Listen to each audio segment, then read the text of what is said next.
الحمد لله الذي نور قلوبنا بنور الإيمان. الحمد لله الذي نور قلوبنا بنور الإسلام. الحمد لله الذي نور قلوبنا بنور القرآن وزين أرواحنا بنور الهداية والعرفان وشيد صدورنا بنور الهداية والفرقان. نشهد أن لا إله إلا الله لا خالق إلا الله ولا رازق إلا الله ونشهد أن محمدا عبده ورسوله صلى الله تعالى عليه وعلى آله وأصحابه أجمعين. أما بعد فأعوذ بالله من الشيطان الرجيم. بسم الله الرحمن الرحيم.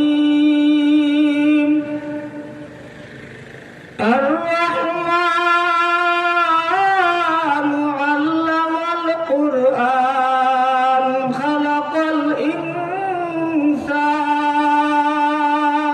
علمه البيان.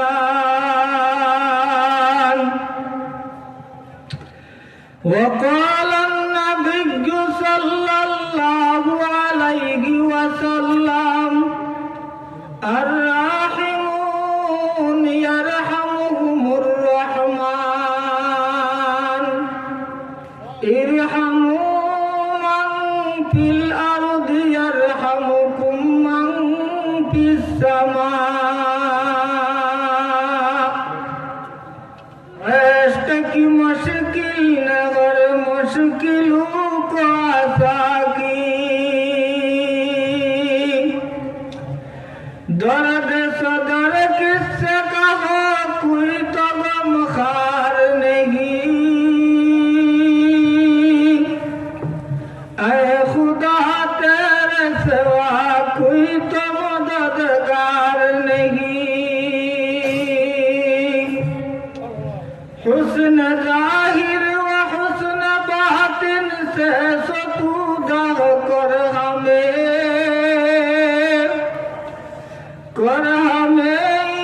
امداد اللہ.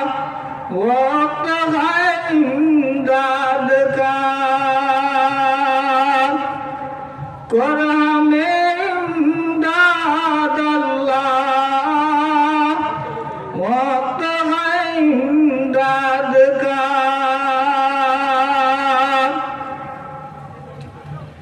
সিলেট জেলার ঐতিহ্যবাহী জকিগঞ্জ 12টাকুড়ি খেদমতে কুরআন পরিষদ কর্তৃক আয়োজিত আজকের ঐতিহাসিক তাফসিরুল কুরআন মাহফিলের শেষ অধিবেশনে সভাপতির আসনে বসা মহামণ্ডিত সভাপতি সাহেব, উপস্থিত মুআজ্জব ও মুকররম উলামায়ে কেরাম, পিতৃতুল্য মুরব্বিয়ানে কেরাম, প্রাণপ্রিয় যুবক ভাইয়েরা, আমার কলিজার টুকরা ইলমে দ্বীনের পিপাসু হাজির তুলাবা হযরত, পর্দার আড়ালে সবন্নতা সম্মানিত আমার বোনেরা, আমি মহান আল্লাহ পাক রব্বুল আলামিনের শুকরিয়া আদায় করি যে আল্লাহ পাক রব্বুল আলামিন দ্বিতীয়বারের মতন আবারও এই তাফসীর মাহফিলে আমি গুনাহগারকে আসার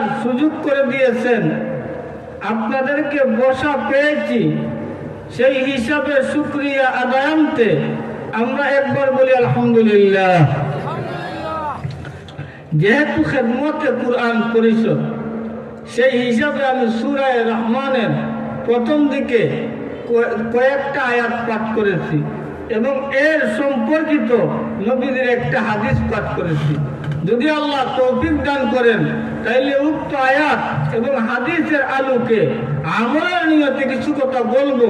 আল্লাহ যেন আমাদেরকে আমল করার তৌফিক দেন, বলেন আমিন। আল্লাহ পাক রব্বুল আলামিন বলেন, আর রহমান, রহমান হইলেন উনি, আল্লামাল কোরআন, যিনি কোরআন শিক্ষা দিয়েছেন, খালাকাল ইনসান, মানুষ বানিয়েছেন, মানুষ সৃষ্টি করেছেন, আল্লামাহুল বায়ান, মানুষকে কথা বলার যোগ্যতা দান করেছেন। আচ্ছা, বুঝে থাকলে বলেন, আমাদেরকে কে সৃষ্টি করেছেন? আওয়াজ দিয়ে বলেন না কে? আর আওয়াজ দিয়ে বলেন না কে? আল্লাহ। আমাদেরকে কোরআন কে শিক্ষা দিয়েছেন? আর আওয়াজ দিয়ে বলেন না, আর আওয়াজ দিয়ে বলেন না। আমাদেরকে আল্লাহ বলার ভাষা কে শিক্ষা দিয়েছেন? এই যে আল্লাহ বলতেছি, এইটাও তো শিক্ষা দিয়েছেন আল্লাহ, ঠিক কিনা বলেন? কথা বলার যোগ্যতা কে দিয়েছেন? আল্লাহ। এই কারণে আল্লাহ নিজেই বলেন, আর রহমান, রহমান হইলেন উনি। হে দুনিয়ার মানুষ, তোমরা রহমান রহমান বলিয়া চিৎকার করো। রহমান কে তোমরা চিনো না? রহমানের পরিচয় আমি রহমানই দিতেছি। আল্লাহ নিজের পরিচয় দিতেছেন। আর রহমান, রহমান হইলেন উনি, আল্লামাল কোরআন, যিনি কোরআন শিক্ষা দিয়েছেন, খালাকাল ইনসান, মানুষ সৃষ্টি করেছেন, মানুষ বানিয়েছেন, মানুষ সৃষ্টি করেছেন। রহমান হইলেন উনি। এখানে তাফসীরি একাডেমিক আলোচনা আছে। কি আলোচনা? আল্লাহ পাক রব্বুল আলামিন বলছেন, আর রহমান, রহমান হইলেন উনি, আল্লামাল কোরআন, যিনি কোরআন শিক্ষা দিয়েছেন, খালাকাল ইনসান, মানুষ বানিয়েছেন। তাইলে আল্লাহর নাজিলকৃত আয়াতের ধারাবাহিক নিয়ম হিসাবে বোঝা যায়, মানুষ সৃষ্টি করার আগে আল্লাহ কোরআন শিক্ষা দিয়েছেন। যেহেতু আল্লাহ বলেছেন আল্লামাল কোরআন, রহমান হইলেন উনি, যিনি কোরআন শিক্ষা দিয়েছেন, খালাকাল ইনসান, পরে মানুষ বানিয়েছেন। তাইলে মানুষকে আল্লাহ জন্ম দেওয়ার আগেই কোরআনী শিক্ষায় শিক্ষিত করেছে, এইটা আল্লাহ বলতেছে, ঠিক কিনা বলেন? এখানে একটা প্রশ্ন। কি প্রশ্ন? মুফাসসিরিনে কেরাম প্রশ্ন করেছেন, জবাব দিয়েছেন। যেহেতু তাফসীর মাহফিল, তাফসীর করারই দরকার। মুফাসসিরিনে কেরাম বলেন, আল্লাহ তো প্রথমে মানুষ বানাইছেন, পরে ওই মানুষগুলা কথা বলার যোগ্যতা পাইছে, এরপরে মক্তবে মাদ্রাসায় যাইয়ে কোরআন পড়েছে, ঠিক কিনা বলেন? প্রথমে তো আল্লাহ মানুষ হিসাবে জন্ম দিয়েছেন, এরপরে কথা বলার যোগ্যতা দিয়েছেন, এরপরে ওই মানুষগুলা মক্তবে মাদ্রাসায় যাইয়া কোরআন পড়া শিক্ষা করেছে। তাইলে তো আল্লাহ এইভাবে সিস্টেমে বলার দরকার ছিল, আর রহমান, আল্লামাল কোরআন না বলিয়া খালাকাল ইনসান, আল্লামাল কোরআন, এইভাবে বলাটা আল্লাহর সুন্দর ছিল। তাইলে আল্লাহ এইভাবে বললেন কেন? আল্লামাল কোরআন, খালাকাল ইনসান, কোরআন শিখাইছি, পরে মানুষ বানাইছি, মানুষ বানাইছি, পরে কোরআন শিখাইছি। এই কথা তো আল্লাহ বলেন নাই, না বলছেন? আল্লাহ বলছেন কোরআন শিখাইছি, পরে মানুষ বানাইছি। অর্থাৎ আর তোমরা প্রথমে কোরআন শিখছো, পরে মানুষ হিসাবে মানুষ হয়েছে। এর ব্যাখ্যা কি?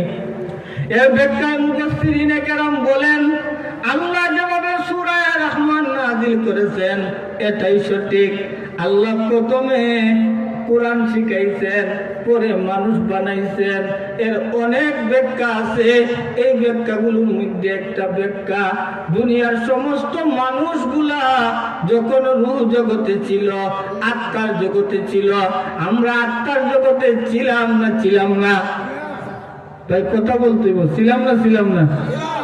আমরা সবাই তো আত্মার জগতে ছিলাম, আমরা সবাই তো রূহ জগতে ছিলাম। আদম আলাইহিস সালাম থেকে নিয়া কিয়ামতের আগ পর্যন্ত যে শিশুটা জন্ম নিবে, সবার আত্মা একসাথে আত্মার জগতে ছিল, রূহ জগতে ছিল। তখন সমস্ত রূহগুলোকে সম্বোধন করে আল্লাহ বলেছিলেন, আলাস্তু বিরাব্বিকুম আলাস্তু বিরাব্বিকুম কালু বালা। আল্লাহ জিজ্ঞাসা করেছিলেন, আমি কি তোমাদের স্রষ্টা নয়? আমি কি তোমাদের স্রষ্টা নয়?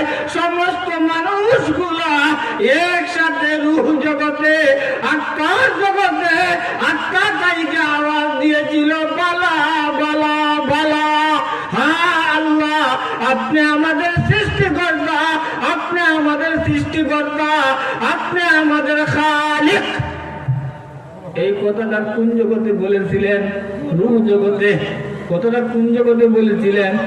রূহ জগতে, আত্মার জগতে। আপনিও বলেছেন, উনিও বলেছেন, উনিও বলেছেন, হুজুরও বলেছেন, আমিও বলেছি, আদম আলাইহিস সালামও বলেছেন, কিয়ামতের আগে যে শিশু জন্ম নিবে সেও বলেছে, সবাই বলেছে বালা বালা বালা।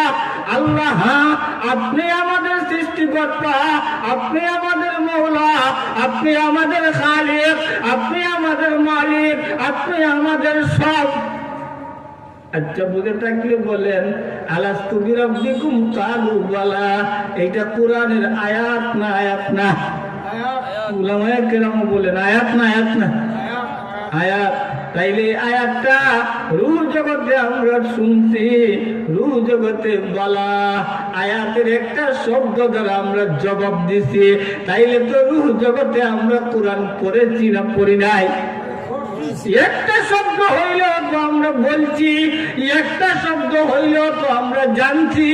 এই কারণে ওই দিকে লক্ষ্য করে আল্লাহ বলেন, আগে তোদেরকে কোরআন শিখাইছি, এরপরে মানুষ বানাইছি। আওয়াজ দিয়ে বলেন না সুবহানাল্লাহ? ভাই সবাই বলেন সুবহানাল্লাহ। সুবহানাল্লাহ বললে কি লাভ? আপনার জন্য পরকালে বিশাল বড় একটা বৃক্ষ লাগানো হয়ে যায়। লক্ষ্য করে কথাটা শুনেন। প্রথম জবাব, রূহ জগতে, আত্মার জগতে আমরা কোরআন পড়েছি, অর্থাৎ কোরআনের শব্দ দ্বারা জবাব দিয়েছি। এই কারণে আল্লাহ বলেছেন, তোদেরকে কোরআন শিখাইছি, পরে মানুষ বানাইছি। 2 নম্বর জবাব, শুধু শিক্ষিত হইলেই মানুষ হওয়া যায় না, সুশিক্ষায় শিক্ষিত হইতে হয়। ঠিক কিনা বলেন? সুশিক্ষায় শিক্ষিত হইতে হয়। সুশিক্ষা হইল কোরআনের শিক্ষা, সুশিক্ষা হইল কোরআনের শিক্ষা। কোরআনের শিক্ষায় যতক্ষণ পর্যন্ত মানুষ, কোরআনের শিক্ষায় যতক্ষণ পর্যন্ত মানুষ শিক্ষিত হবে না, ততক্ষণ পর্যন্ত মানুষ সত্যিকারের মানুষ হইতে পারবে না। ঠিক কিনা বলেন? কোরআনের শিক্ষায় শিক্ষিত যারা, এরা সত্যিকারের মানুষ। এখন আপনি দুঃখিত হন আর খুশি হন, সেটা আমার দেখার বিষয় না। মুফাসসিরিনে কেরাম বলেন, যারা কোরআনের শিক্ষায় শিক্ষিত তারা সত্যিকারের মানুষ। কোরআনের শিক্ষা যাদের অন্তরে নাই তারা সত্যিকারের মানুষ না।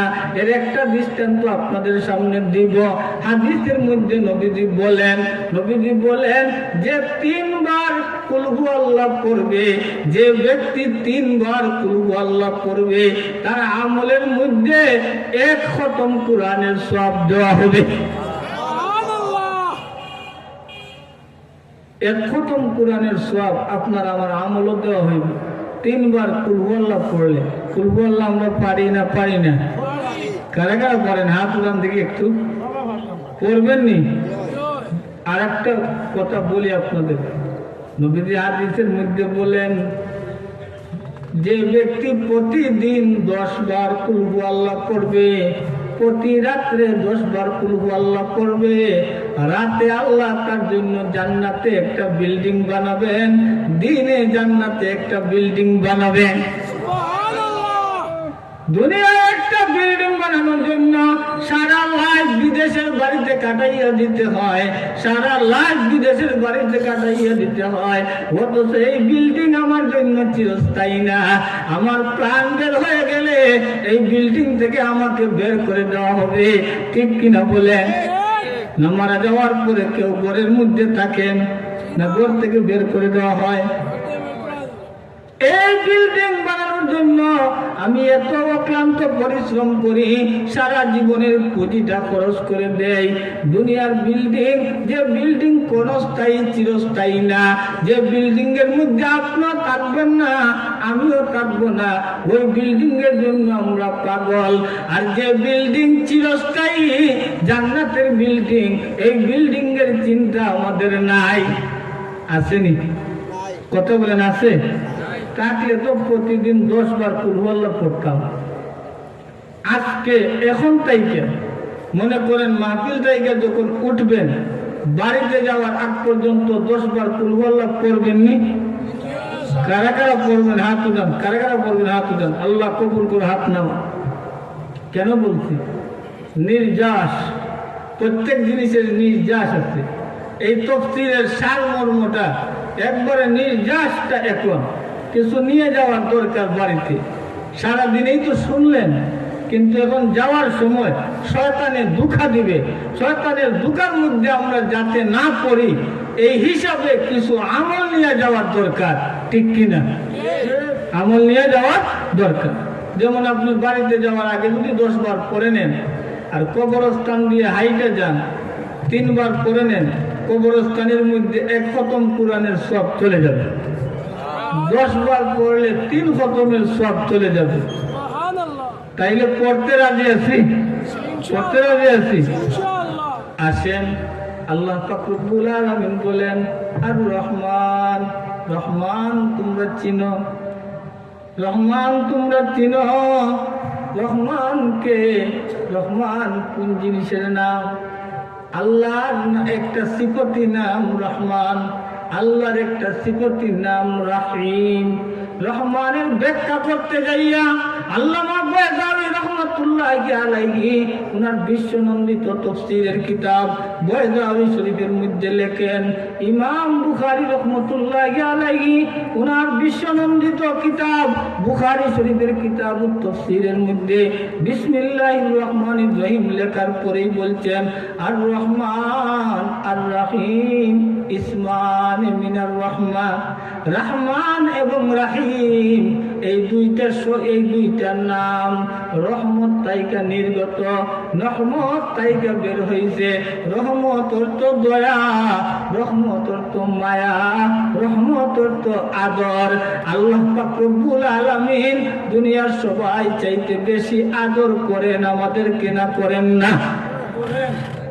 আদর না করলে হাত দিতেন, আদর না করলে পা দিতেন, আদর না করলে চক্ষু দিতেন, আদর না করলে মুখমণ্ডল দিতেন, আদর না করলে আমাদেরকে খাবারের ব্যবস্থা দিতেন না। কেমন আদর করেন জানেন? আমাদের মা বাবা আমাদেরকে বেশি আদর করেন না, করেন না? কিন্তু কতটুকু মায়া পাইছেন মা বাবা? আল্লাহ পাক রব্বুল আলামিনের কাছে 99 ভাগ মায়া রয়ে গেছে, আর 1 ভাগ মায়া দুনিয়ার মধ্যে দিছেন। 1 ভাগ মায়া পাইয়া দুনিয়ার 18,000 মখলুকাত, প্রত্যেক তার ছেলে মেয়ে, মানুষ তার ছেলে মেয়ে, জীব জন্তু তার বাচ্চাকে আদর করে না, করে না? একটা বাঘিনীর বাচ্চা আপনি মারতে পারবেন? আরে কথা বলেন, পারবেন? সাহস পাইবেন মারতে? একটা হাতির বাচ্চাকে আঘাত করতে পারবেন? আপনারা তো মুরব্বী যারা আছেন তারা জানেন, যেহেতু বর্ডার এলাকা, এই এলাকার মধ্যে আগে হাতির পাল নামতো না, নামতো না? বাচ্চা নিয়ে নামতো। হাতিকে আঘাত করলে হাতি আপনাকে আঘাত করবে না, কিন্তু হাতির বাচ্চাকে আঘাত করলে হাতি যতক্ষণ পর্যন্ত আপনাকে মারবে না ততক্ষণ পর্যন্ত রেহাই দিবে না। এইটা ইতিহাস প্রমাণ করে। কারণ হাতিরও তার বাচ্চা দিয়া মায়া আছে না নাই? এই মায়াটা দিছে কে? বলেন কে দিছে? এক ভাগ মায়া পাইছি আমরা 18,000 মখলুকাত। ছেলের জন্য মা পাগল, মেয়ের জন্য মা পাগল, ভাইয়ের জন্য ভাই পাগল, বন্ধুর জন্য বন্ধু পাগল। এক অংশ মায়া 18,000 মখলুকাত বাঁচিয়ে নিছে। এরপরে একজন আরেকজনের জন্য পাগল করা হয় না হয় না? ভাই ভাইকে ছাড়া থাকতে পারে না, বন্ধু বন্ধুকে ছাড়া থাকতে পারে না, মা বাবা ছেলে মেয়ে ছাড়া থাকতে পারে না, ছেলে মেয়ে মা ছাড়া থাকতে পারে না। কারণ এই মায়াটা দিয়েছেন কে? তাহলে আল্লাহর কাছে যে 99 ভাগ মায়া আছে, আল্লাহ কি বান্দা বান্দি ছাড়া থাকতে পারে? কথা বলেন, পারে? পারে? আল্লাহ তো তার বান্দা বান্দিকে চায় না চায় না? চায়। কি চায়? ও বান্দা বান্দি, তোমাদের মুখমণ্ডলটা আমি আমার কুদরতি হাত দিয়া বানাইছি, আমি তোমাদের কাছে আর কিছু চাই না। তোমরা ওই কপাল দিয়ে আমাকে সরিদা করো। কি করো? সরিদা করো, নামাজ পড়ো। তোমরা আমার সান্নিধ্যে আসো। তোমরা যখন কুরআন তিলাওয়াত করবা, আমি তোমাদের কুরআন তিলাওয়াতের সাথে জবাব দিব। তোমরা যখন নামাজ পড়বা, তোমাদের নামাজে আমি আল্লাহ খুশি হই। তোমাদেরকে বিপদে দেখলে তোমাদের মা বাবা যে পরিমাণে কষ্ট পায়, এর চাইতে বেশি কষ্ট পাই আমি আল্লাহ।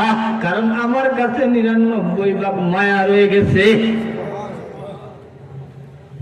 এর সপক্ষে একটা হাদিস আপনাদের সামনে উল্লেখ করব।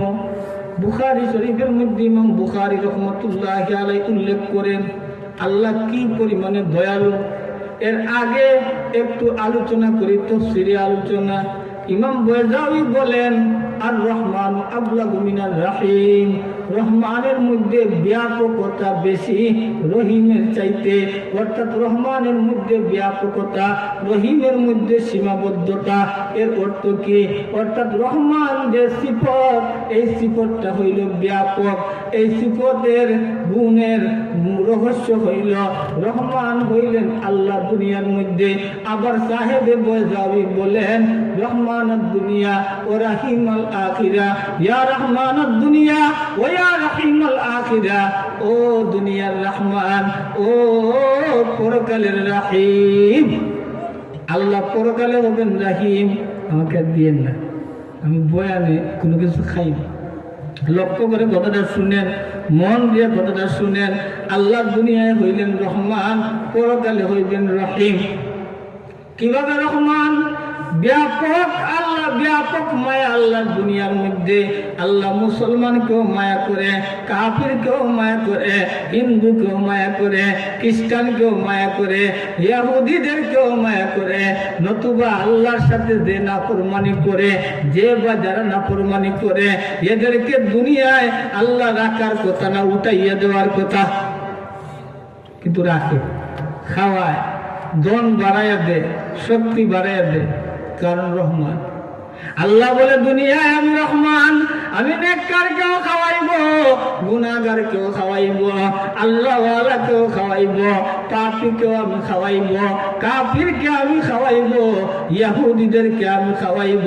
যেহেতু আমি রহমান, আমার কাছে সবাই সমান, আমার কাছে সবাই সমান। যত অপরাধ করুক না কেন, তাকেও আমি 3 বেলা খাওয়াইব। আর যত নামাজই করুক না কেন, মাঝে মধ্যে তাকে ওভাবে নিক্ষেপ করব। আল্লাহ ওয়ালারা মাঝে মধ্যে বিপদে পড়ে না, পড়ে না? কথা বলেন, পড়ে না, পড়ে না? কিন্তু এই বিপদে যদি ধৈর্য ধারণ করে, তাইলে আল্লাহ পাক রব্বুল আলামিন এই ধৈর্যের ফল 2টা ডবল দান করেন। ধৈর্যের ফল ডবল, ধৈর্যের ফল ডবল। এই যে আপনারা ধৈর্য ধরে প্রচন্ড ঠান্ডার মধ্যে নিচে বৈশা তাফসীর শুনতেছেন, এর বিনিময়ে কি পাইতেছেন? কি পাইতেছেন যদি বুঝেন, তাইলে বসবেন আনন্দ চিত্তে। জানেন আপনাদের দৃশ্যটা আল্লাহর কাছে ফেরেশতারা দরিয়া রাখছে।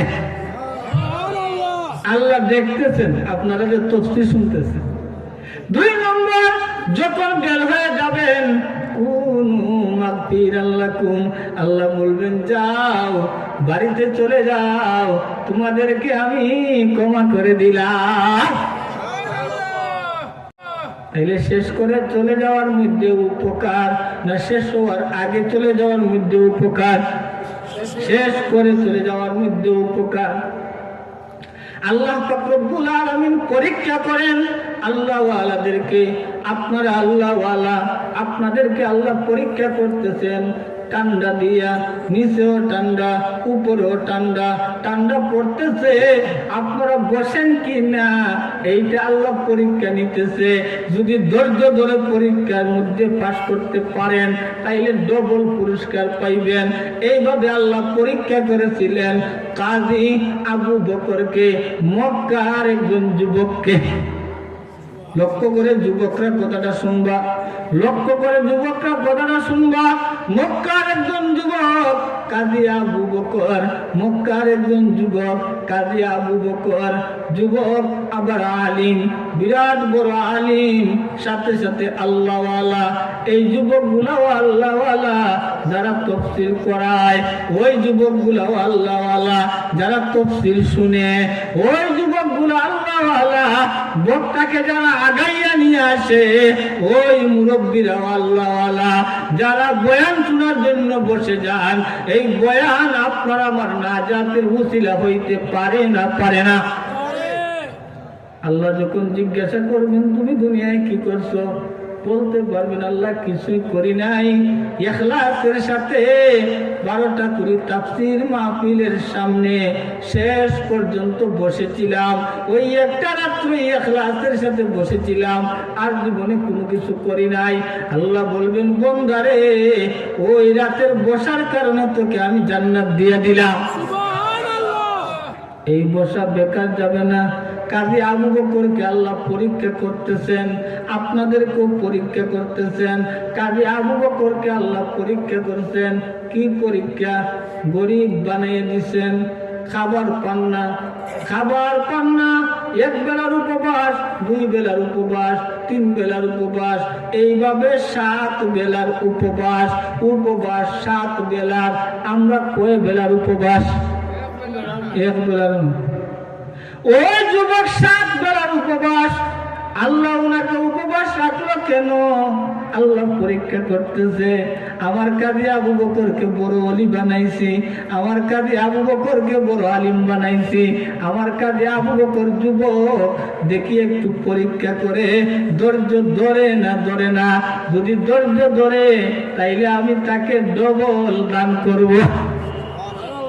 কয় বেলার উপবাস? সবাই বলতো কয় বেলা?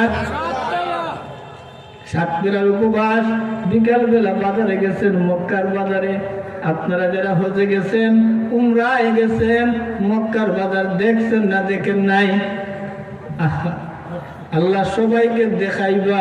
আল্লাহ এখানে যারা বসে আছে সবাইকে বারবার আপনার দেখার সুযোগ করে দিয়ে বলেন আমিন।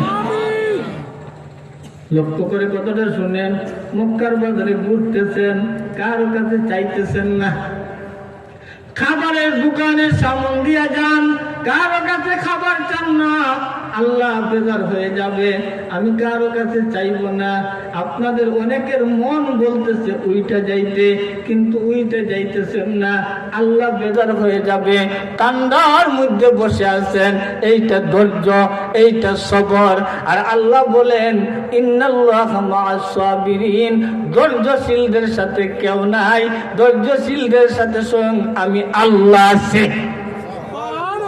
ধৈর্যশীলের সাথে কে আছেন? তাইলে আপনারা ধৈর্যের সাথে বসছেন না? আল্লাহ আপনাদের সাথে আছেন না নাই? কাজী আবু বকর মক্কার বাজারে ঘুরেন, কোন হোটেলে রুটি চান না, কোন হোটেলে খাবার চান না। ঘুরতেছেন ঘুরতেছেন, হঠাৎ করে দেখেন উনার সামনে পড়ে আছে কোটি টাকা দামের একটা স্বর্ণের হার। হার বুঝেননি? মহিলারা গলাতে কোটি টাকা দামের স্বর্ণের হার। কাজী আবু বকর মুস্কি হাসলেন। মুস্কি আইসা আকাশের দিকে তাকাইয়া বললেন, মাওলা তুমি আমাকে পরীক্ষা করতেছো, প্রথম পরীক্ষা করলা গরিব বানাইয়া, 2 নম্বর পরীক্ষা করলা উপবাস রাইকা, এখন 3 নম্বরে পরীক্ষা করতেছো মাল দিয়া। মনে করতেছো ওই মাল আমি নিয়ে নিব। না না, আমি কাজী আবু বকর এই মালের লুবি না, তবে ওই মালটা আমি নিব, সযতনে রাখবো। মালের মালিক যখন আমার কাছে আসবে আমি তার মালটা ফিরাইয়া দিব। আছে কি এই সমাজে এমন যুবক? হ্যাঁ আছে, নাই না? বর্তমানে 5টা টাকা রোডের মধ্যে পাইলেও মানুষ নিয়ে যায় না যায় না? মোবাইল পরে গেলে নিয়ে যায়। তবে সব মানুষ তো এমন না, কিছু কিছু মানুষ এমন দুষ্ট, 1-2 জন আছে এলাকার মধ্যে এমন, বেশিরভাগ মানুষ এখনো ভালো। কাজী আবু বকর কোটি টাকা দামের গলার হার হাতে নিছেন, কোটি টাকা দামের গলার হার হাতে পাইলে বিক্রয় করার লোভ আসবে না? আসবে না? ওনাকে আল্লাহ পরীক্ষা করতেছে না? পরীক্ষা কি দিয়া? সম্পদ দিয়ে। দেখি এই সম্পদটার লোভ করে না করে না? কাজী আবু বকর বাড়িতে গেলেন, এই গলার হারটা আলমিরার মধ্যে রাখলেন সযতনে রাইকা, আবার মক্কার বাজারে আসলেন। আসরের নামাজ পড়িয়ে ঘুরতেছেন মক্কার অলিতে গুলিতে, হঠাৎ শুনতে পাইলেন একজন বৃদ্ধ মানুষ পাহাড়ের উপর থেকে বলতেছে, ও মক্কার যুবকেরা, ও মক্কার মুরব্বীরা, আমি এমনের একজন সৌদাগর, আমি একজন ব্যবসায়ী সৌদাগর, আমি একজন এমনের বড় ব্যবসায়ী, আমার নাম আব্দুল্লাহ। আমার মালের মধ্যে থেকে কোটি টাকা দামের একটা গলার হার হারাইয়া গেছে। তোমরা যদি কেউ পাইয়া থাকো আর আমার গলার হারটা ফিরাইয়া দেও, তাকে আমি 100 স্বর্ণ মুদ্রা পুরস্কার দেব। কতটা স্বর্ণ মুদ্রা? 100 স্বর্ণ। ঘোষণা শুনছেন নি কাজী আবু বকর? শুনছেন। শোনার পরে ডাক দিয়েছেন, চাচা নামেন। মুরব্বী নামছেন, নামার পরে বলছেন, চাচা চলেন আমার বাড়ির দিকে। মুরব্বী চলতেছেন।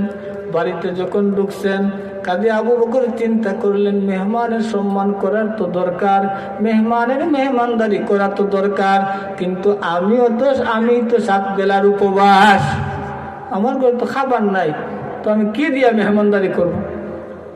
উনি বলেন, ঠিক আছে, আমার ঘরে তো জমজম পানি আছে, জমজম পানি দিয়ে মেহমানদারি করব। জমজম পানি দিয়ে মেহমানদারি করলেন। জকিগঞ্জের মানুষও মেহমান নওয়াজ। আমি অনেকবার জকিগঞ্জে ঢুকেছি, মানুষ যে আন্তরিকতার সাথে মেহমানদারি করেন এইটা ভুলা যায় না। আমি অন্য জায়গায় বয়ানে গেলে মাঝে মধ্যে বলি, জকিগঞ্জের মানুষ আলিম ভক্ত, জকিগঞ্জের মানুষ আলিম প্রিয়।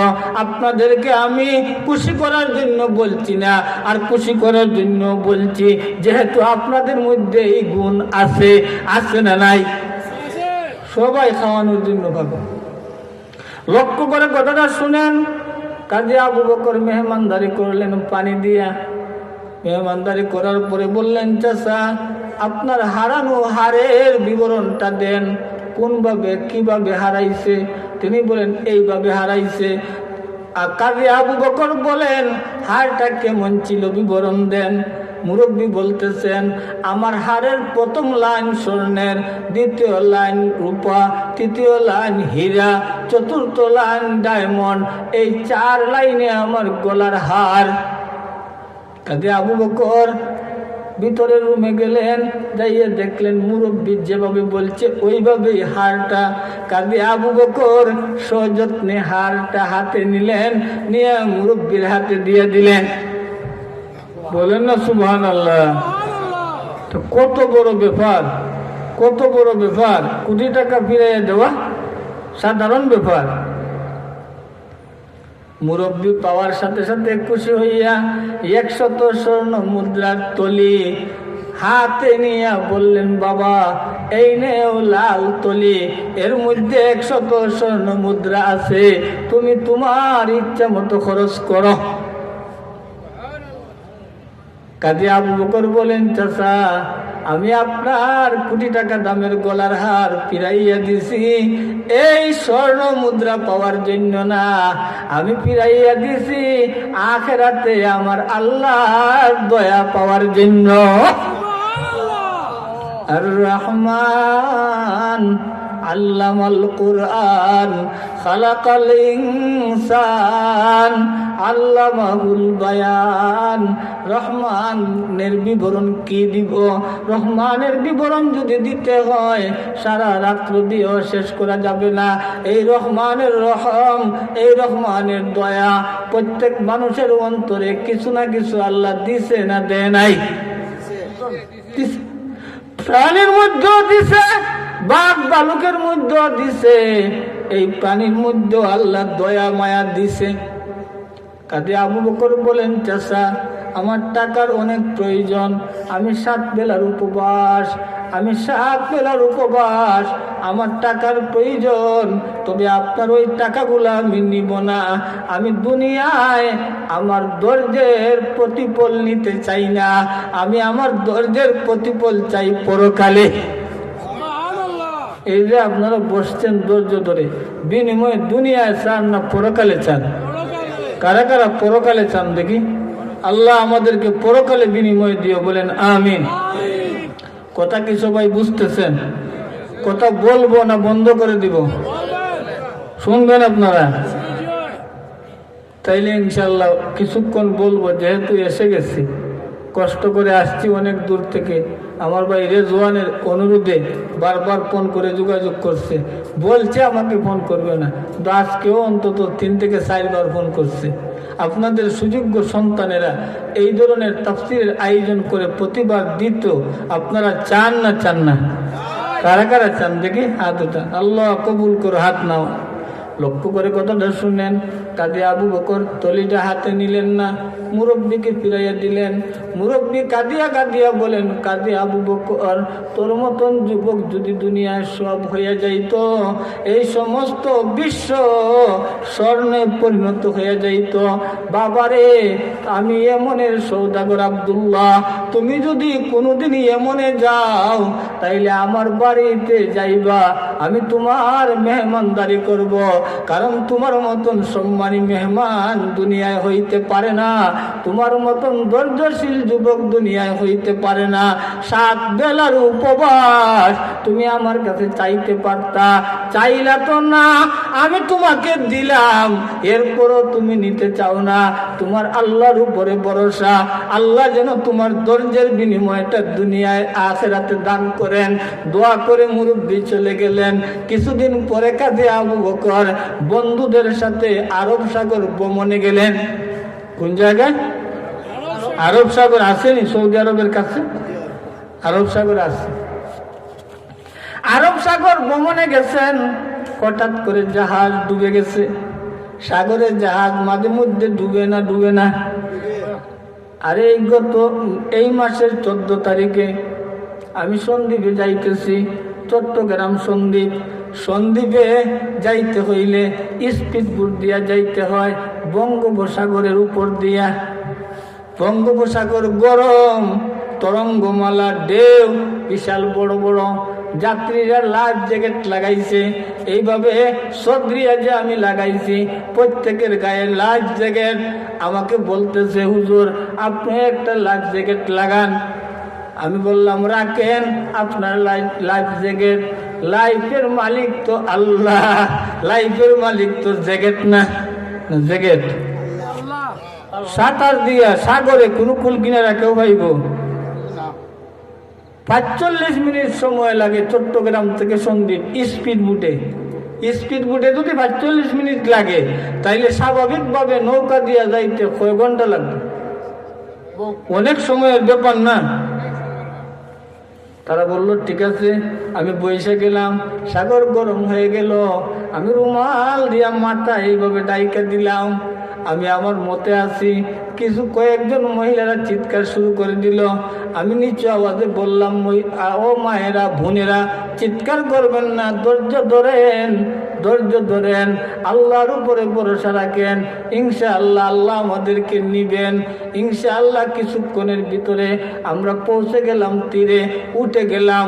যে কথাটা বলার জন্য আমি কথাটা বলছি, জাহাজটা তরঙ্গের মধ্যে পড়ে গেছে, জাহাজটা ডুবে গেছে। যে জাহাজের মধ্যে কাজী আবু বকর ডুবে যখন গেছে জাহাজ, তখন সবাই সাঁতার কাটতেছে, সাঁতার কেটে কেটে মারা যাইতেছে। আল্লাহ পাক রব্বুল আলামিন ওই জাহাজের একটা তক্তা, তখন তো কাঠ দিয়া জাহাজ বানানো হইতো, এখন তো স্টিল দিয়া জাহাজ বানানো হয়, ঠিক কিনা বলেন? কাঠের একটা অংশ কাজী আবু বকরের নিচে এইভাবে বসাইয়া দিলেন, কাজী আবু বকরকে কাঠের উপরে উঠাইয়া দিলেন। এবং সাগরের ডলফিন একটা মাছ, ওই মাছকে আল্লাহ বললেন, হে মাছ, আমার কাজী আবু বকরকে খাইতে পারবে না, ওই কাঠ সহ আমার আবু বকরকে ইয়ামনের উপত্যকায় পৌঁছাইয়া দে। আচ্ছা, বুঝে থাকলে বলেন, আল্লাহ তো বলতে পারতেন মাছকে, হে মাছ, তুমি আমার আবু বকরকে মক্কা নগরীতে পৌঁছাইয়া দে। মক্কা নগরীর কথা না বইলা ইয়েমনের কথা কেন আল্লাহ বলছেন? এখানে রহস্য আছে।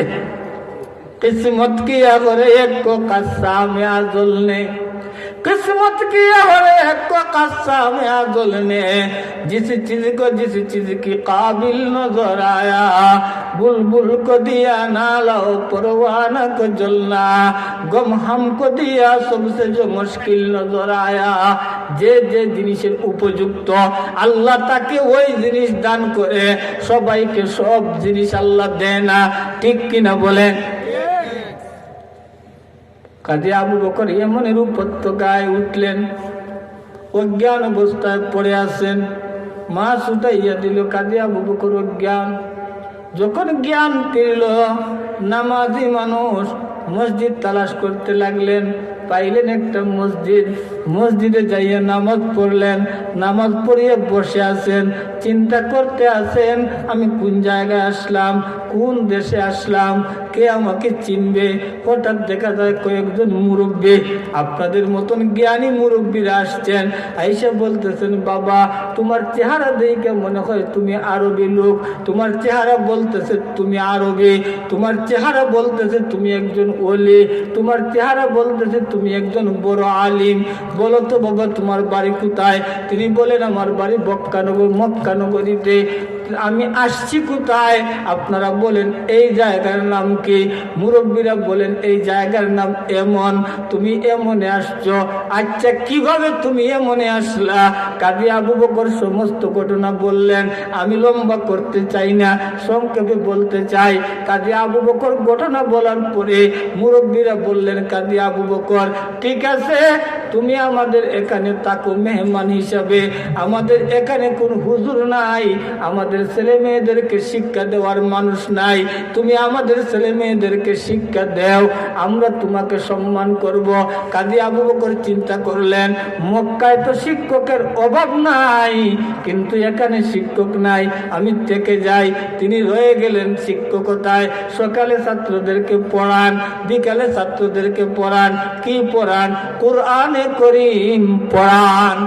কি পড়ান?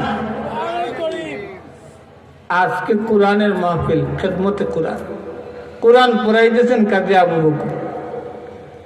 দীর্ঘদিন যাওয়ার পরে মুরব্বীরা আসছেন, আয়েশা বলেন, কাজী আবু বকর, তোমার চেহারা বলে তুমি যুবক, তোমার যৌবন আছে, হয়তো তুমি বিয়ে শাদী করো নাই। তুমি যদি আমাদেরকে তোমার মত প্রদর্শন করো, তুমি যদি আমাদেরকে মত দেও, তাইলে আমাদের দেশে পরমা সুন্দরী একটা মেয়ে আছে, ধনবান একটা মেয়ে আছে, আল্লাহওয়ালা একটা মেয়ে আছে, ওই মেয়ের সাথে তোমাকে বিয়ে দিয়ে দিব। তিনি বলেন, বিয়ের তো দরকার, তবে এত ধনবান মেয়ে তো আমি বিয়ে করব না, সেও তো আমাকে বিয়ে করবে না, কারণ আমার তো ঘর বাড়ি নাই। না আছে? উনারা বললেন, কাজী আবু বকর, তুমি হ্যাঁ বলো, বাকিগুলো আমাদের কাজ, বাকিগুলো আমাদের কাজ। কাজী আবু বকর বললেন, আমি জীবনে অনেক ধৈর্য ধরেছি, এখনো আমি ধৈর্য ধরে আছি, বিয়ে করব না। তবে শর্ত একটা, যদি আমার স্ত্রী আল্লাহওয়ালা হয় আমি বিয়ে করব, ধনবান দেইকে আমি বিয়ে করব না, সুন্দরী দেইকে আমি বিয়ে করব না। আমি বিয়ে করতে চাই একজন আল্লাহওয়ালা মহিলা। আপনারা যদি সাক্ষী দেন এই মেয়েটা আল্লাহওয়ালা, তাইলে আমি বিয়ে করতে রাজি আছি। সমস্ত মুরব্বীরা বললেন, আমাদের গ্রামের মধ্যে এই মেয়ে তাইকা আল্লাহওয়ালা কোনো পুরুষই নাই, মহিলা তো নাই, কোনো পুরুষই নাই। এই মেয়ে সব সময় পর্দা পালন করে, সব সময় আল্লাহর জিকিরের মধ্যে থাকে। এই মেয়েকে কেউ দেখে নাই, ছোটবেলা আমরা দেখছিলাম, এখন দেখি নাই। তবে আমরা পর্দার মাধ্যমে ওর সাথে আলোচনা করছি, তোমার গুণাগুণ বলছি, সে রাজি হয়ে গেছে। তুমি যদি রাজি হয়ে যাও বিয়েটা হয়ে যাবে। কাজী আবু বকর রাজি হয়ে গেলেন, বিয়ে সম্পাদন হয়ে গেল। পাশের রাত্রিতে স্বামী স্ত্রী দেখা করে না করে না? কথা বলেন, ঘুমিয়ে গেছেন নাকি? বাসর রাত্রিতে স্বামী স্ত্রী একান্তে কথা বলে না বলে না? কাজী আবু বকর বাসর রাত্রিতে স্ত্রীর চেহারার দিকে তাকাইলেন, তাকানোর উপরে আশ্চর্য হয়ে গেলেন। স্ত্রীর গলার মধ্যে ওই হার, যে হারটা মক্কার বাজারে উনি পাইয়াছিলেন, ওই হার তার স্ত্রীর গলার মধ্যে। আওয়াজ দিয়ে বলেন না সুবহানাল্লাহ। জলঙ্গা জলাউঙ্গা एक तर जहा को, जलंगा जलाऊंगा एक तर जहा को, जमी को जमा को, मुकी को मका को। एकाएक इश्क ने मुझको जगाया, जगा कर तू मुसीबत में पकाया। ও আল্লাহর ওলিরা, কথা দীর্ঘায়িত করব না, অল্প সময়ের ভিতরে কথা শেষ করব। বারবার তিনি গলার হারের দিকে তাকান, কারণ এই হারটা তো তিনি মক্কার বাজারে পেয়েছিলেন আর ফিরাইয়া দিয়েছিলেন, এমনের সওদাগর আব্দুল্লাহর হাতে দিয়েছিলেন। ওই হার উনার স্ত্রীর গলায় আসলো কিভাবে? ওইটা কি উনার চিন্তার বিষয় না? বিষয় না। মহিলা বারবার দেখতেছে তার স্বামী গলার হারের দিকে তাকায়। মেয়েটাও আল্লাহওয়ালা চালাক। মেয়েটা মনে মনে ভাবলো, কি ব্যাপার, শুনলাম লোকটা আলিম, শুনলাম লোকটা আল্লাহওয়ালা, এখন দেখা যায় দুনিয়াওয়ালা। সে আমার চেহারার দিকে তাকাইবে, সে আমার স্বামী, সে আমার লাবণ্যতা দেখবে, তা না দেখে গলার হার দেখতেছে, সে তো আমার হারের পাগল। সাথে সাথে আল্লাহ কাজী আবু বকরের কলবের মধ্যে ডালিয়ে দিলেন, ও কাজী আবু বকর, তোমার স্ত্রী মাইন্ড করে নিচ্ছে, তুমি গলার হারের বিবরণটা দিয়া দেও তোমার স্ত্রীকে। এই হারের দিকে তুমি তাকাইতেছো কেন? একটু ব্যাখ্যাটা দিয়া দাও। কাজী আবু বকর বলেন, ও আমার প্রিয় তোমার স্ত্রী, আমি তোমাকে বিয়ে করেছি, আমি গলার হারকে বিয়ে করি নাই। আমি তোমাকে বিয়ে করেছি, আমি সৌন্দর্যকে বিয়ে করি নাই। আমি তোমাকে বিয়ে করেছি, তোমার ধন সম্পদকে বিয়ে করি নাই। আমার তোমার দরকার। তবে একটা প্রশ্ন, যে হার তোমার গলায় দেখতে পাইতেছি, ওই হারটা গেল 3 বছর আগে মক্কার বাজারে আমি পেয়েছিলাম। এই হার আমি ফিরাইয়া দিয়েছিলাম ইয়েমেনের সওদাগর আব্দুল্লাহর হাতে, মুরব্বী আব্দুল্লাহর হাতে। এই হার আমি ফিরাইয়া দিয়েছিলাম, ওই হার তোমার গলায় আসলো কিভাবে? ওইটা না আমার আশ্চর্য করছে। মেয়েটার সাথে সাথে কাজী আবু বকরকে জড়াইয়া ধরে হাউ মাউ করিয়া কাঁদতে লাগলো, বলতে লাগলো, কাজী আবু বকর, তুমি কি ওই কাজী আবু বকর যার কথা আমার আব্বা প্রতিদিন দুয়ার মধ্যে বলতেন, আল্লাহ আমার কাজী আবু বকরকে আমার বাড়িতে পৌঁছাইয়া দিও আর আমার মেয়ের স্বামী বানাইয়া দিও। আমার আব্বা দুনিয়ায় নাই, আমার আব্বার দোয়া আল্লাহ কবুল করেছে, তোমাকে আল্লাহ আমার স্বামী বানাইছে, আসো আমার স্বামী, এই গলার হার আমি তোমাকে উপহার দিয়া দিলাম। আইসেনি মাল, উনি ধৈর্য ধরেছিল, আবার আসছে।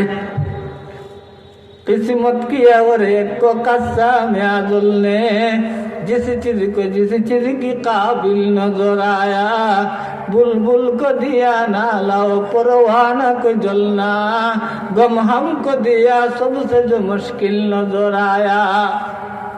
কাজী আবু বকর গলার হার হাতে নিলেন, বকরকে হাতে দিলেন ওনার স্ত্রী গলার হার, তাও দিলেন উপহার।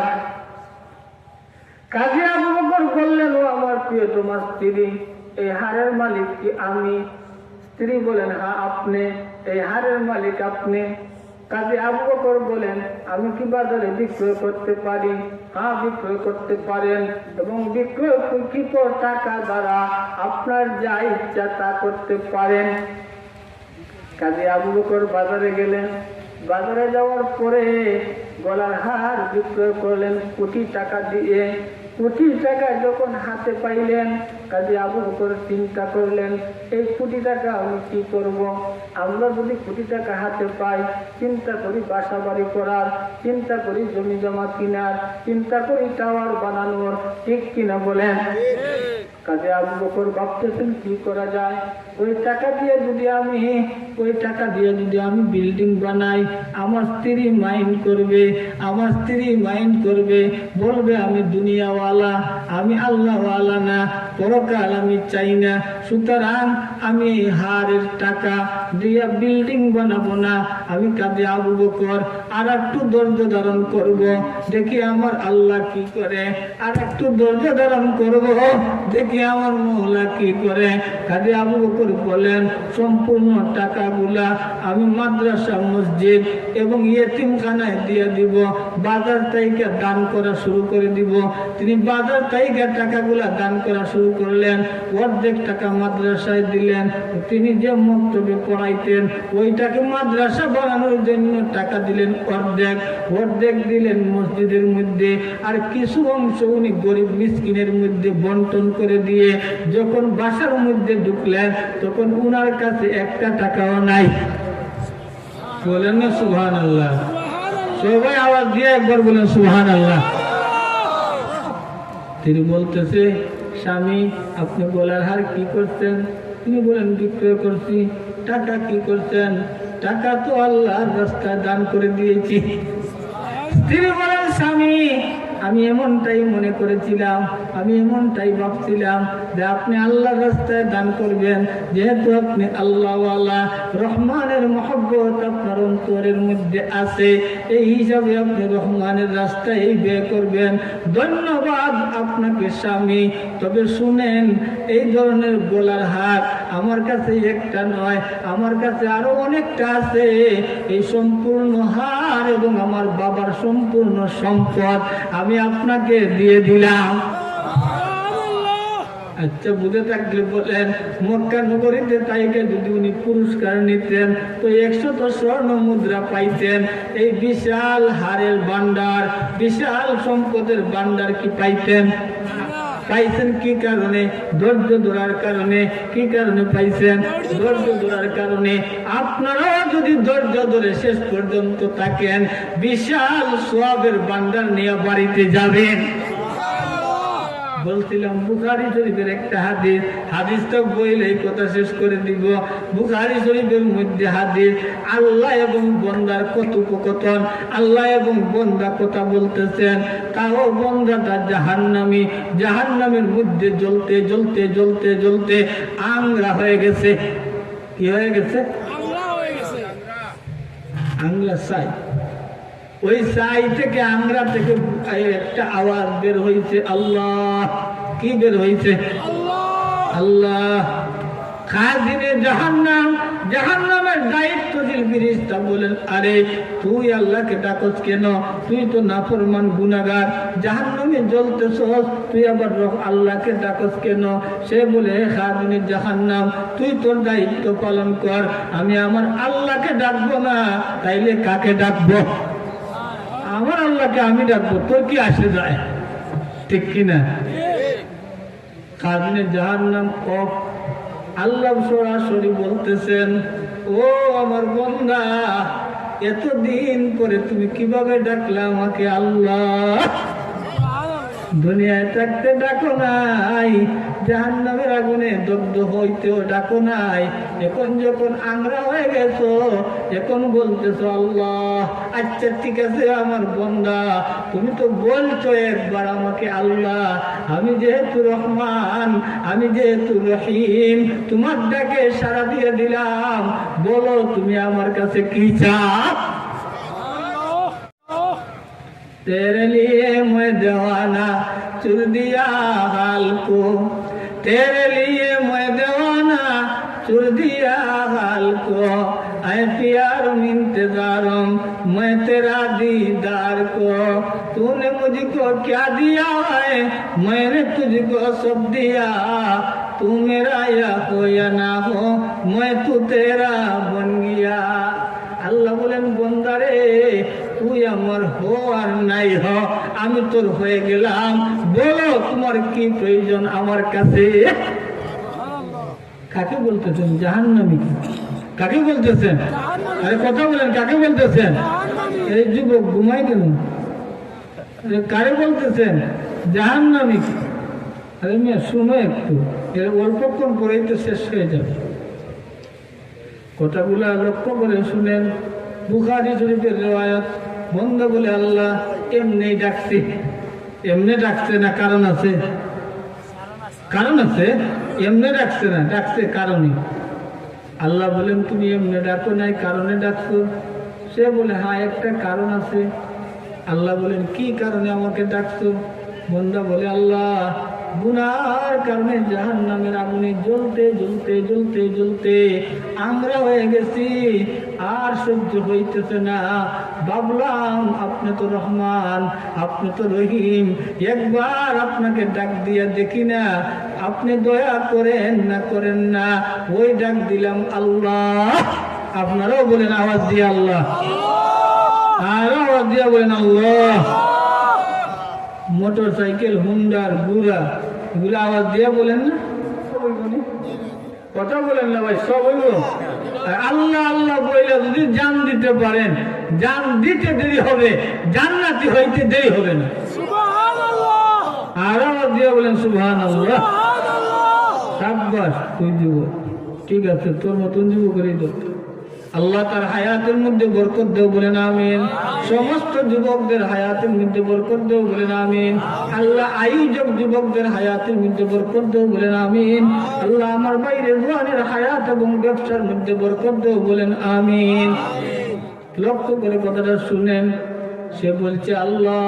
আল্লাহ বলেন তুমি কেন ডাকছো? সে বলে আল্লাহ জাহান্নামের আগুনে জ্বলতে জ্বলতে আমরা হয়ে গেছি, সহ্য করতে পারতেছি না। মনের মধ্যে আসলো আপনাকে ডাকার, হয়তো আপনি দয়া করবেন।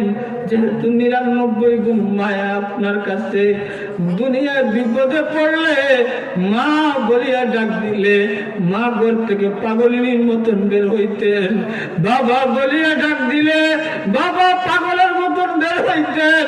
আল্লাহ মা বাবার কাছে তো এত মায়া দিয়েছিলেন না যে মায়া আপনার কাছে রিজার্ভ আছে। আল্লাহ আপনি 99 গুণ মায়ার অধিকারী, ওই কারণে আপনাকে ডাকলাম আল্লাহ। আল্লাহ বলেন বান্দারে আমি 99 গুণ মায়ার অধিকারী, ঠিক বল আমার কাছে তুই কি চাস? সে বলে আল্লাহ আমাকে জাহান্নাম থেকে বের করে জান্নাত আর জাহান্নামের মধ্যখানে বসাইয়া দাও, আমি আর আপনার কাছে কিচ্ছু চাই না। আল্লাহ বলেন বান্দা তুমি আমার কাছে আর কিচ্ছু চাইতে পারবে না। আমি যেহেতু রহমান, আমি যেহেতু রহিম, তোমাকে একবার সুযোগ দিলাম, তোমাকে জান্নাত জাহান্নামের মধ্যখানে বসাইব, তবে এরপরে আমার কাছে আর কিছু চাইতে পারবা না। সে বলে আল্লাহ আমি চাইবো কিভাবে? আমার কি কোনো চাওয়ার মুখ আছে? আমি তো অপরাধের অপরাধী, আমি তো পাপীর পাপী, আমার তো চাওয়ার কোনো অধিকার নাই। আল্লাহ বলেন ঠিক আছে।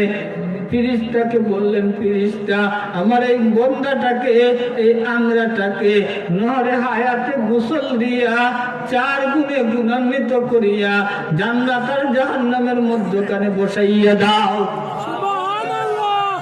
কোন 4 গুণ? দুনিয়ার মানুষ সবাই চায় সুন্দর হইতে, সুন্দর বানাইয়া দেও। দুনিয়ার সবাই চায় জীবন, তাকে চিরজীবন দিয়া দেও। দুনিয়ার সবাই চায় যৌবন, তারে চিরযৌবন দিয়া দেও। দুনিয়ার সবাই চায় মোটা সুটা হইতে, তাকে মোটা সুটা বানাইয়া দেও। 4 গুণে গুণান্বিত করে জান্নাত আর জাহান্নামের মধ্যখানে বসাইছেন। জাহান্নাম থেকে গরম বাতাস আসে, কষ্ট লাগে। জান্নাত থেকে এয়ার কন্ডিশনের বাতাস আসে, আরাম লাগে। মোটামুটি সে পজিশনে আসে না নাই? জাহান্নাম থেকে তো পজিশন। আরো কিছুদিন গেছে, দ্বিতীয়বার ডাক দিছে আল্লাহ। কি ডাক দিছে বলেন? আর সবাই বলেন না আল্লাহ। আল্লাহ বলেন, বন্দারে তুমি আমাকে আবার ডাকলা কেন? সে বলে, আল্লাহ ডাকছি এমনি। আল্লাহ বলেন, এমনি ডাকো নাই, তোমার একটা উদ্দেশ্য আছে। সে বলে, আল্লাহ উদ্দেশ্য আছে, তবে বয়ে বলতে পারতেছি না, আমার তো ভয় লাগতেছে। আপনার সাথে তো ওয়াদা করেছে আর কিছু চাইবো না, তাইলে চাইবো কিভাবে? আল্লাহ বলেন, ওয়াদা তো করেছস, এখন যেহেতু বাহানা করতেছস, তাইলে চাইয়া দে, আমিও তোকে দিয়া দিব। আল্লাহকে বলছে, আল্লাহ আমি তো জান্নাতের উপযুক্ত না, জান্নাতে ঢুকার আমার কোনো পারমিশন নাই, যেহেতু আমি গুনাহগার অপরাধী, সুতরাং জান্নাতে আমার কোনো জায়গা নাই, আমি তো জান্নাতে যাইতে পারবো না, তবে আমাকে জান্নাতের গেটের কাছে নিয়ে যাও। আসলে তার গেটে যাওয়া উদ্দেশ্য না, ভিতরে ঢুকা উদ্দেশ্য। মজার হাদিস, এই হাদিস বর্ণনা করিয়া নবীজিও হাসছেন, সাহাবায়ে কেরাম হাসছেন, আমরাও পড়ানোর সময় হাসি আইসা যায়, ছাত্ররাও হাসে, বয়ানের সময়ও হাসি আসে, শ্রোতারাও হাসে। আল্লাহ আর গঙ্গায় খেলা। কে খেলা? বলেন, ঠিক আছে, তোরে জান্নাত আর জাহান্নামের মধ্যখানে বসাইছিলাম, এখন জান্নাতের গেটে যাবে, তবে জান্নাতে ঢোকার কথা বলতে পারবো না। সে বলে, আল্লাহ কিভাবে বলবো, আমার তো কোনো আমল নাই। আল্লাহ বলেন, ঠিক আছে, তোকে আমি জান্নাতের গেটে নিব। ফেরেশতাকে বলবেন, ফেরেশতারা তোমরা ওই বন্দাটাকে জান্নাতের গেটে নিয়ে যাও। ফেরেশতারা জান্নাতের গেটে নিয়ে গেছে। আল্লাহ বলবেন, তাকে গেটের মধ্যে রাখো, ভিতরে ঢুকতে দিও না, তবে জান্নাতের গেটটা খুলে দাও, যাতে বাহিরে তাইকে ভিতরটা দেখতে পারে। এখন খেলা লাগছে না? খেলা লাগছে না? লাগছে না? হ্যাঁ, আল্লাহ সুযোগ করে দিতেছে। এই সুযোগ কে দিতেছে? জান্নাতের গেট যখন খুলছে, তো ভিতর দিকে তাকায়, দেখে ছোট্ট ছোট্ট গিলমানরা, সুন্দরী সুন্দরী মেয়েরা, পুরো গিলমান, এবং আঙ্গুরের বাগান, আপেলের বাগান, কত সুন্দর গার্ডেন, কত সুন্দর পার্ক, চমৎকার দৃশ্য। বারবার তাকায়, বারবার তাকায়, আর মনে মনে সিদ্ধান্ত নেয়, এখন কি বলবো, এখন কি বলবো। আরে বলবো বলবো বলিয়া ডাক দিয়ে দিছে 3 নম্বর বার, আল্লাহ।